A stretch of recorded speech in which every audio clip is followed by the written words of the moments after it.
యుద్ధం కొన్ని రోజులుగా ప్రపంచ దేశాలను అయోమయానికి గురిచేస్తున్న అంశమిది. అంతేకాదు ఎన్నో రకాల అనిశ్చితులకు కారణమవుతూ ఆందోళనకు గురిచేసింది. ప్రారంభమై కూడా 3 వారాలు గడుస్తోంది. కానీ జరుగుతున్న పరిణామాలు బట్టి చూస్తే ఇప్పట్లో ఉద్రిక్తతలు చల్లబడతాయా అంటే అది $1 మిలియన్ ప్రశ్నే అన్నట్లు ఉండేది పరిస్థితి. అయితే ఇంతలోనే అమెరికా అధ్యక్షుడు డొనాల్డ్ ట్రంప్ కీలక ప్రకటన చేశారు. 5 రోజుల పాటు ఇరాన్ విద్యుత్ కేంద్రాలు, ఇంధన మౌలిక సదుపాయాలపై దాడులను నిలిపివేయాలని తమ బలగాలను ఆదేశిస్తున్నట్లు ప్రకటించారు. యుద్ధాన్ని పూర్తిగా నిలిపివేసే అంశంపై ఇరాన్తో చర్చలు జరిగినట్లు తెలిపారు. అయితే చర్చల ప్రతిపాదనను తాము తిరస్కరించినట్లు ఇరాన్ తెలిపింది. చమురు ధరల తగ్గింపు కోసమే ట్రంప్ నాటకాలని పేర్కొంది. మరి ఈ ప్రకటనల సారాంశం ఏంటి? యుద్ధం నిజంగానే ఆగుతుందా?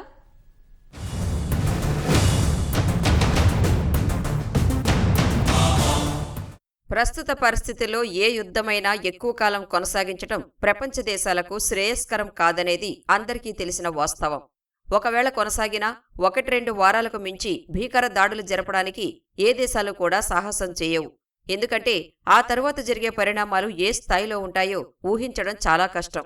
కానీ ఇవేమీ లెక్క చేయకుండా అమెరికా, ఇజ్రాయెల్, ఇరాన్ దేశాలు పశ్చిమాసియాను రణరంగంగా మార్చడం ప్రపంచ దేశాలను ఆందోళనకు గురిచేసింది. కారణం 2026 ఫిబ్రవరి 28న పశ్చిమాసియాలో రాజుకున్న అగ్నిజ్వాలలు చాలా వేగంగా ప్రపంచ దేశాలకు తాకుతూ సెగలు పుట్టించాయి. దీంతో యుద్ధం ఎప్పుడాగుతుంది? ఇంకెన్నాళ్లు జరిగే అవకాశం ఉంది? ఇలాగే కొనసాగితే పరిస్థితేంటి? చమురు, గ్యాస్ సరఫరాలో అంతరాయం కారణంగా ప్రపంచ దేశాలకు అవస్థలు తప్పవా వంటివి సమాధానాలు లేని ప్రశ్నలుగా ఉండేవి. ఈ క్రమంలోనే ట్రూత్ సోషల్ వేదికగా ట్రంప్ కీలక ప్రకటన చేశారు. దాని సారాంశం యుద్ధం ముగింపునకు చర్చలు జరపడం. దీంతో భీకరంగా సాగుతున్న యుద్ధం కీలక మలుపు తీసుకుంది.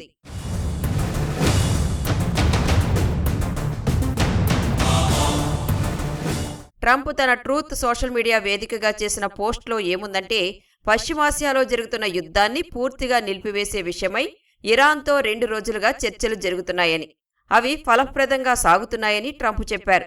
ఈ నేపథ్యంలో ఇరాన్ ఇంధన మౌలిక సదుపాయాలు, విద్యుత్ కేంద్రాలపై దాడులను 5 రోజుల వరకు వాయిదా వేయాలని తమ బలగాలను ఆదేశించినట్లు వివరించారు. ప్రస్తుతానికైతే ఇరాన్తో చర్చలు సానుకూలంగా కొనసాగుతున్నాయన్నారు. మరో వారం పాటు చర్చలు జరగొచ్చని వివరించారు. పూర్తి స్థాయిలో సమస్యను పరిష్కరించే దిశగా అడుగులు వేస్తున్నట్లు తెలిపారు. చర్చల ఫలితంపై ఆధారపడి భవిష్యత్ కార్యాచరణ ఉంటుందని ట్రంప్ పేర్కొన్నారు.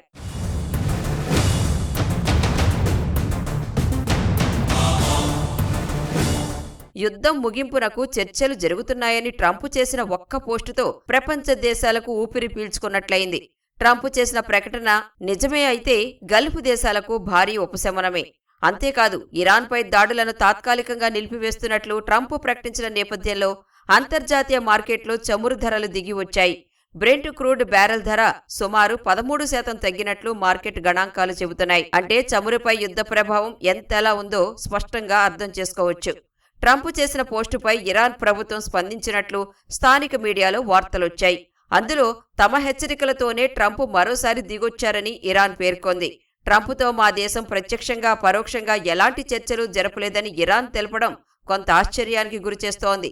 చర్చల్లో వాస్తవం ఉందా అనే అనుమానాలకు తావిస్తోంది. ఇలా డొనాల్డ్ ట్రంప్ తో నెగోసియేషన్ లో ఆయన మధ్యలో విరామాలు ఇస్తూ తర్వాత విరుచుకుపడుతూ ఉంటారు. అది అందరికీ తెలిసిందే. ఇరానియన్స్ కూడా మేము డొనాల్డ్ ట్రంప్ చేసింది పెద్దగా నమ్మట్లేదు అని చెప్పడం జరిగిందండి. మరొకటి గమనించాల్సింది ఏంటంటే, ఏవైతే అదనపు బలగాలు ఏవైతే ఉన్నాయో అమెరికా నుంచి లేదా అమెరికా మిలిటరీ బేసెస్ నుంచి ప్రపంచంలో వివిధ బేసెస్ నుంచి మిడిల్ ఈస్ట్ కి, ఇరాన్ చుట్టుపక్కలకి అమెరికా ఏదైతే అదనపు బలగాల్ని పంపించే ప్రయత్నం చేస్తుందో వాటిలో ఎటువంటి స్లోడౌన్ లేదు. ట్రంప్ చేసిన పోస్ట్ ఇంతటి ప్రాధాన్యతను సంతరించుకోవడంపై ఇక్కడ ప్రధానంగా మాట్లాడుకోవాలి. ఎందుకంటే 4 వారాలుగా జరుగుతున్న యుద్ధంలో ఆ దేశాలేవీ కూడా ఎక్కడా తగ్గడం లేదు. ఇరాన్ ముఖ్య లీడర్లే లక్ష్యంగా అమెరికా, ఇజ్రాయెల్ భీకర దాడులు చేసింది. యుద్ధం మొదటి రోజు జరిపిన దాడుల్లో Iran supreme leader Ali Khamenei సహా పలువురు ఉన్నత స్థాయి లీడర్లు చనిపోయిన విషయం అందరికీ తెలిసిందే. దాడుల్లో ఇప్పటికే రక్షణ శాఖ మంత్రి, ఐఆర్జీసీ లీడర్స్ సహా అనేక మంది హతమయ్యారు. ఇరాన్ సుప్రీం లీడర్గా నియమితులైన ముస్తబాను అంతమొందించడమే లక్ష్యంగా అమెరికా పావులు కదిపింది కూడా. అతడిపై రివార్డు కూడా ప్రకటించింది. మరోవైపు ఇరాన్ సుప్రీం లీడర్ ఎవరైనా మా టార్గెట్లోనే ఉంటారని ఇజ్రాయెల్ హెచ్చరించింది. ఎక్కడున్నా వెంటబడి అంతం చేస్తామంది. అంటే ఇప్పటి వరకు జరిగిన యుద్ధం ఏ స్థాయిలో ఉందో స్పష్టంగా అర్థం చేసుకోవచ్చు. భీకర పోరులో ఇరాన్ కూడా ఎక్కడా తగ్గలేదు. అమెరికా ఇజ్రాయెల్కి గట్టిగానే సమాధానమిస్తూ వచ్చింది.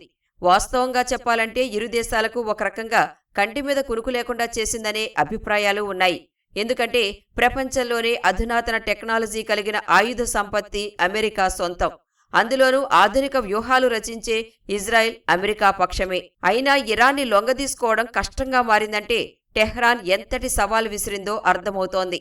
తమ దేవుడిలా భావించే అలీ ఖమేనీ చనిపోయినా ఐఆర్జీసీ మాత్రం ఎక్కడా తలొగ్గలేదు.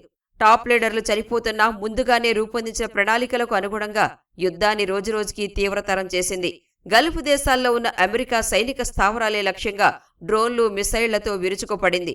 అదే స్థాయిలో టెల్ అవీవ్పై క్షిపణులతో దాడి చేసింది. ఇజ్రాయెల్ ఐరన్ డోమ్ దాటుకుని ఇరాన్ మిసైల్స్ టెల్ అవీవ్ పైకి దూసుకువెళ్లడం ఇరాన్ ప్రతిఘటనకు నిదర్శనం.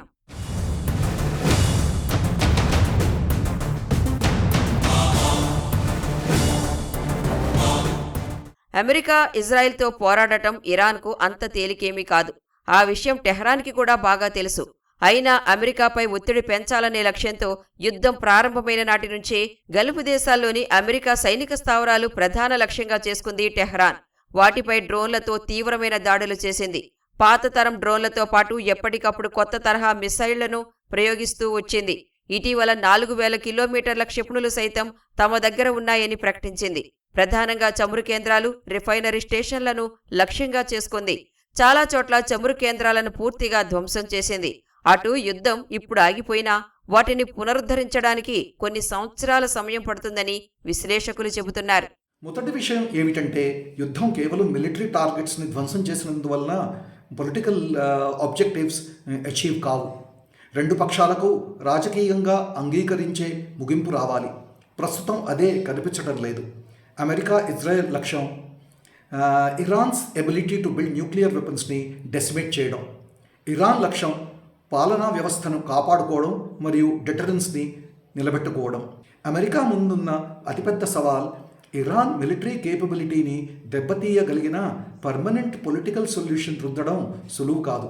రెండో సవాల్ మిత్రదేశాల మధ్య యుద్ధం ఎంతవరకు వెళ్ళాలి, ఎలాంటి ముగింపు యాక్సెప్టెన్స్ అన్న అంశాల్లో డిఫరెన్సెస్ ఆఫ్ ఒపీనియన్ ఉన్నాయి. మరి యుద్ధం విషయంలో ట్రంప్ వెనక్కి తగ్గడం వెనుకున్న కారణాలేంటని పరిశీలిస్తే ముఖ్యంగా హార్మూజ్ జలసంధిపై ఆంక్షలు విధించింది ఇరాన్. ఈ మార్గం గుండానే ప్రపంచానికి 20-25% చమురు ఎగుమతి అవుతుంది. దీంతో ప్రపంచవ్యాప్తంగా చమురు, గ్యాస్ సరఫరాకు తీవ్ర అంతరాయం కలిగింది. ఇప్పటికే ఆయా దేశాల్లో ధరలు కూడా పెరిగినట్లు తెలుస్తోంది. దీంతో పరోక్షంగా అమెరికాపై ఇరాన్ ఒత్తిడి పెంచే ప్రయత్నం చేసింది. అంతేకాదు హార్మూజ్ జలసంధిని 48 గంటల్లోగా తిరిగి తెరవాలంటూ ఇరాన్కు అమెరికా అధ్యక్షుడు డొనాల్డ్ ట్రంప్ అల్టిమేటం జారీ చేశారు. లేకపోతే ఆ దేశంలోని విద్యుత్ కేంద్రాలను నాశనం చేస్తామన్నారు. దీనికి ఇరాన్ ఏమాత్రం తలొగ్గలేదు. పైగా తమ విద్యుత్ కేంద్రాలపై అమెరికా దాడి చేస్తే హార్మూజ్ను పూర్తిగా మూసివేస్తామని పేర్కొంది.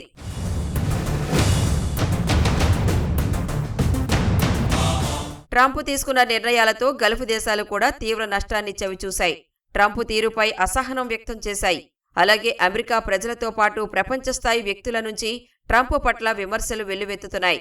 హార్మూజ్ విషయంలో నాటో దేశాలు కూడా అమెరికాతో కలిసి రాబోమని స్పష్టం చేశాయి. ఇరాన్తో యుద్ధం చేయడానికి అమెరికాకు భారీగానే ఖర్చయింది. వీటన్నింటితో పాటు అగ్రరాజ్యంలో ధరల పెరుగుదల, అక్టోబర్లో మిడ్ టర్మ్ ఎన్నికలు ఉండటం వంటి అనేక విషయాలు యుద్ధంలో ట్రంప్ వెనక్కి తగ్గడానికి దోహదం చేశాయని విశ్లేషకులు అభిప్రాయపడుతున్నారు. ట్రంప్ ప్రకటన మంచి పరిణామమే. కానీ ఈ తాత్కాలిక ఉపశమనం ఎంతవరకు అనేది స్పష్టత లేదు. ఎందుకంటే ట్రంప్ మాటలు ఎప్పుడూ అస్పష్టమే. ఒకవేళ ట్రంప్ తీసుకున్న నిర్ణయం నిజమే అయితే దానికి ఇజ్రాయెల్ కట్టుబడి ఉంటుందా అనేది ప్రశ్నార్థకమే. పైగా ఇరాన్ స్పందిస్తూ ప్రత్యక్షంగా చర్చలు జరగలేదని తెలిపింది. ఇవన్నీ కాస్త కలవర పెడుతున్నప్పటికీ యుద్ధం వీలైనంత త్వరగా ముగించాలనేది అందరి ఆకాంక్ష.